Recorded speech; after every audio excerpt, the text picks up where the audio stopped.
They had driven for hours, past the point where the asphalt turned to gravel and then to dirt. 5 friends: Laura, Mark, Sarah, Jake, and Emma. The GPS flagged the secluded location as their final destination, an old cabin nestled in the heart of Blackthorn Forest. The excitement was palpable as they unloaded their bags, joking about the lack of Wi-Fi and the legendary peacefulness of the wilderness. Laura led the charge, her camera already in hand to document the weekend. She aimed the lens at the cabin, capturing the warped wood and faded windows. A shiver passed through her. The house looked as if it had been plucked from a horror movie set. Inside, the cabin revealed its age through creaking floorboards and the faint scent of mildew. Dust particles floated in the beams of sunlight that slanted through cracks in the wooden walls. Mark and Jake set to work building a fire, while Sarah and Emma explored the small rooms upstairs, their laughter reverberating eerily through the empty halls. Night fell, cloaking the forest in a suffocating darkness.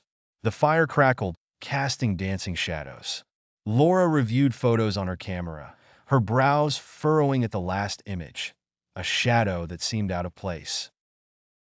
A figure standing at the edge of the trees. She dismissed it as an optical illusion or a trick of the light. Outside, a hooting owl was abruptly silenced. The group jumped as the cabin door banged open with a violent force. The friends exchanged uneasy glances but brushed off the incident, blaming the wind. The feeling of being watched settled over them like a heavy fog.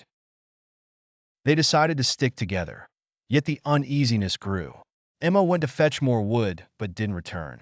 Nervous glances quickly turned into frantic searches and desperate calls of her name echoing into the blackness. Jake found her flashlight at the edge of the forest, the light still gleaming into the void. Hours passed, and the once jubilant group sat huddled in fear. Laura discovered a faded newspaper clipping tucked under a loose floorboard, headlines screaming about a series of unsolved disappearances in their very cabin decades ago. The hairs on their necks prickled as they pieced together the horrific history.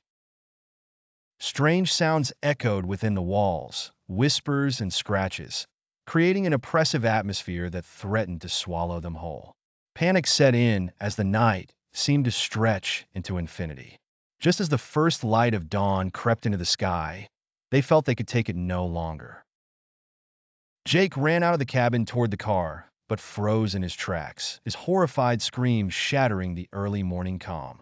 Emma stood by the tree line, her eyes vacant and her skin pallid under the first rays of daylight. She lifted an arm, pointing back towards the forest, her mouth moving but no sound coming out. An otherworldly presence had taken her, and the others wondered if they would be next, trapped forever in the cursed cabin in the woods.